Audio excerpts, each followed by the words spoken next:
Happy Monday. We are actually finishing up Unit 2A, which is Greece today. And I haven't posted the board for the week just yet for my online kiddos, but it's coming. It's just been a Monday. My Chromebook stopped working. And anyways, so today we are finishing up, like I said, Unit 2A. Tomorrow we will be doing a practice run Edpuzzle assignment. This is going to be like a video that you go in and watch, but yet it will pause itself and you will have to answer questions throughout it. FYI, you will sign in with Google. And if you have any trouble with any of that, of course, just comment or email me. I may even be doing a quick video tomorrow when we're going through it to try to kind of help you guys online in case there's some troubleshooting problems. But that's what we're going to be doing tomorrow in class. Pre-AP kiddos, we're going to be looking at your DBQ that was due last Friday, in addition to kind of logging into Edpuzzle. And then Wednesday is your test over Unit 2A. And then for those of you guys that are in person, Thursday is actually going to be a student work day. I will be checking your notes on Wednesday, October 7th. So next week on Monday and Tuesday, students will not be coming to school those days. Those are going to be teacher work days. And so the Wednesday, though, that we come back from that, for all of you in-person people, again, I will be checking your notes. Online kiddos, that will be the day that you need to share your Google Doc with me. So Thursday is kind of carved out here in person, get those finished up, perfected, that kind of thing. And then Friday, you will be doing a true Edpuzzle for some grades. And because there's going to be a substitute, I'm actually not going to be here in class Wednesday afternoon, Thursday afternoon, and then all day on Friday. So the end of the week gets a little crazy for me. But anyways, I think that's kind of it when it comes to announcements.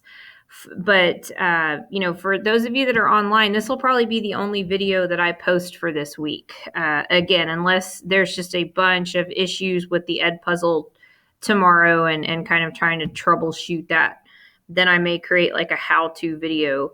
But hopefully it goes pretty smooth. It's not difficult, and I'll create written instructions for sure.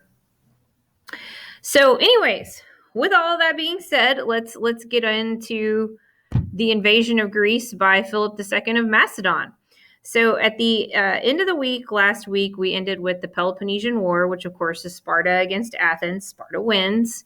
When I say Sparta wins, there's oftentimes a misconception that Athens then just went away. Well, no, it doesn't mean that the city itself is just gone and all its people are gone. They're still there.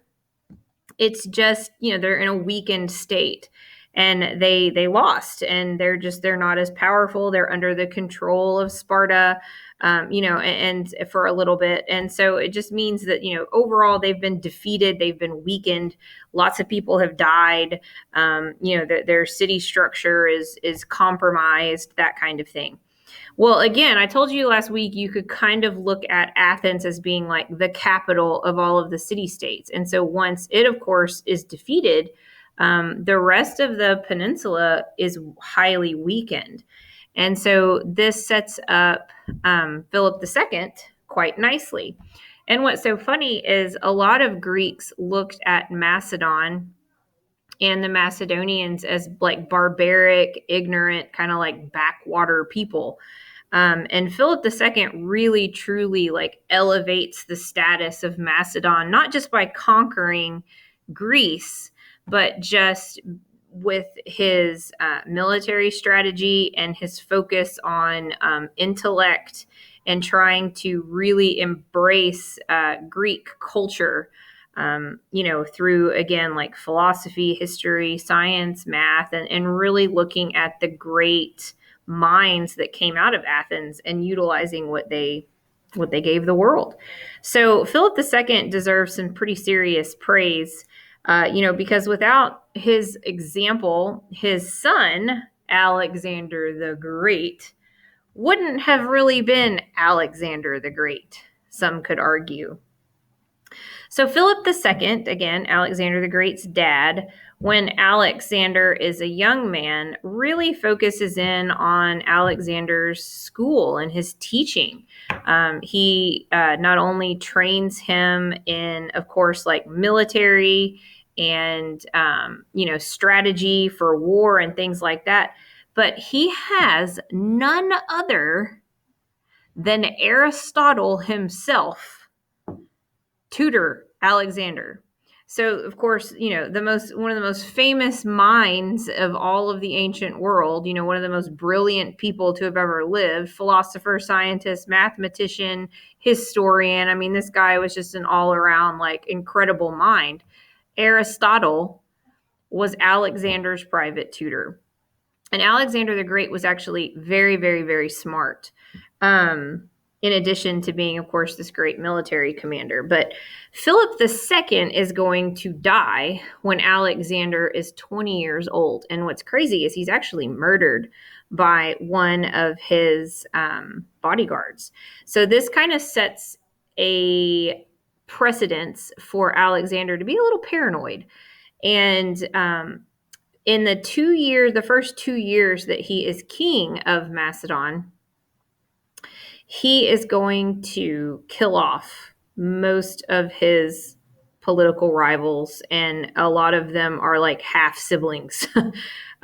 So you don't want to mess with Alexander the Great for sure. And then one of the things that his father always wanted to accomplish, but of course was cut a little short there, was conquering Persia and invading them and conquering them. And so once Alexander, for the first 2 years, eliminates all of the internal threats, then he begins, of course, to focus in on conquering and expanding his empire. Okay, and he is going to do that from age 22 to 32. He's going to unfortunately die at the age of 32. And he was really, for all intents and purposes, pretty healthy prior to that. So it's kind of a shame, because it would have been historically interesting to see what would have happened had he lived a little longer. But in the decade that he, went out and started to build his empire, guys, I know my head is kind of blocking some of it, but the empire he creates is like hard to wrap your mind around. I want you to look at this map again. That some of it is behind my head, but you can see Pella of Macedonia there on the Aegean Peninsula. That says, where it says Macedonia. That is the city that he's from. He's from Pella in Macedon. And you can see that he starts out and he conquers Persia. He conquers Persia. Okay. Persia was like the world's superpower in a lot of ways at that point in time, and he conquers it. And then he doesn't just stop there, guys. He conquers Persia, and then he heads south and conquers lots of Egypt. Then he doesn't stop there. As you can see, he comes back around, and behind my head, again, I know you can't see, behind my head, he makes it all the way past the Indus River. So he goes all the way into India and conquers all the way east to parts of India. And the only reason why he turns back and heads back west is because his troops were kind of like, we need a break. Hey, do you think that we could go back home for a little bit? And he's like, okay. And so they turn back west after they get east of the Indus River. So in 10 years' time, this becomes his empire.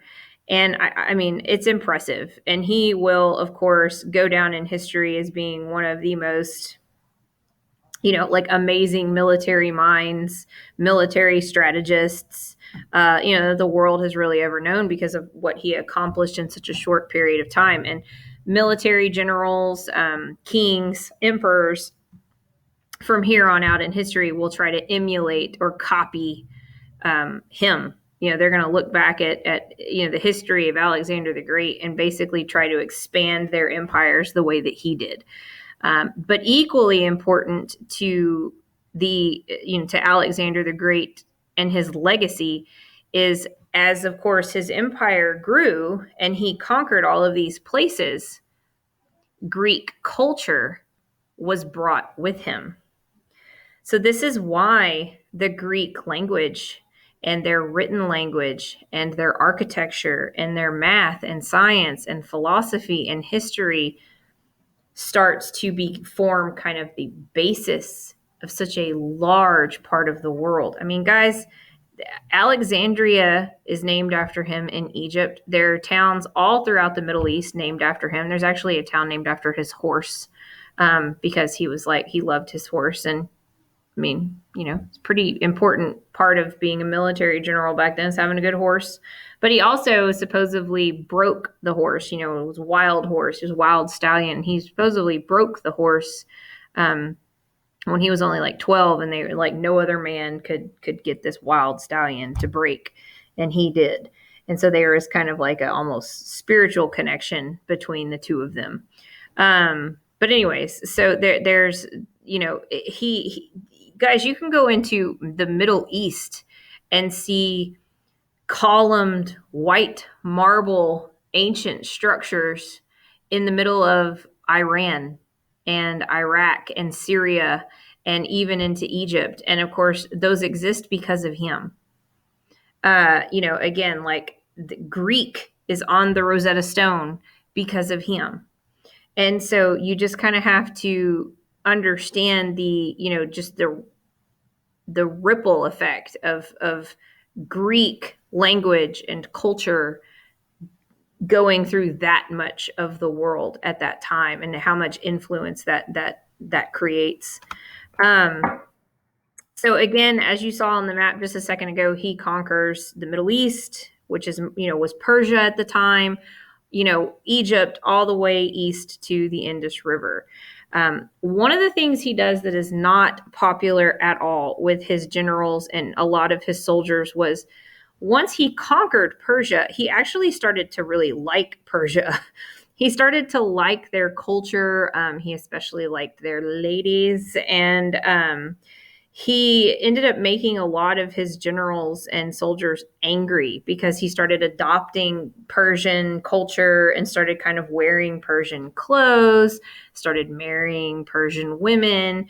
And of course, Persia, to all the Greeks, were viewed as like the ultimate enemies. So they were really frustrated by this, so much so that one of his best buddies, who was a general of his, they got into like this drunken argument that turned into a really like pretty much swords out fighting, and Alexander killed him. And it all sprang from, his adopting Persian cultures and stuff. But another thing that he does is he has a lot of his generals marry Persian princesses because he's trying to kind of like create a blended ethnic group that, of course, would be loyal to him because he's the one that brought them together. And that kind of backfires on him too. But they remain loyal to him in the end, however, because he's Alexander the Great. And he, again, like he was this brilliant strategist, just a brilliant person in general.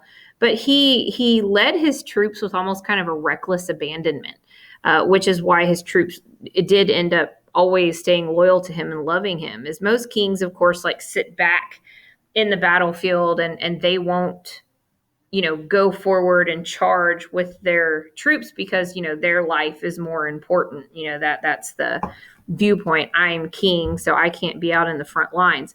Alexander actually was not like that at all. He would charge with his troops into battle and fight beside them and with them. So once they turned back west after they hit the Indus River, and again, his troops were like, we're tired, can we get a break? When they make their way to Babylon, this unfortunately is when Alexander will die. Again, he's only 32 years old. Historians aren't really sure why he died. We know it has something to do with like his blood. So there's all kinds of theories from that, he was sepsis. He had sepsis due to infected wounds from battle. He was poisoned because he had pissed off too many generals due to his whole Persia love thing. he was known to drink pretty heavily. And so some even think that it could be like alcohol poisoning because they got back to Babylon. Babylon's this very cosmopolitan city and he partied too hard.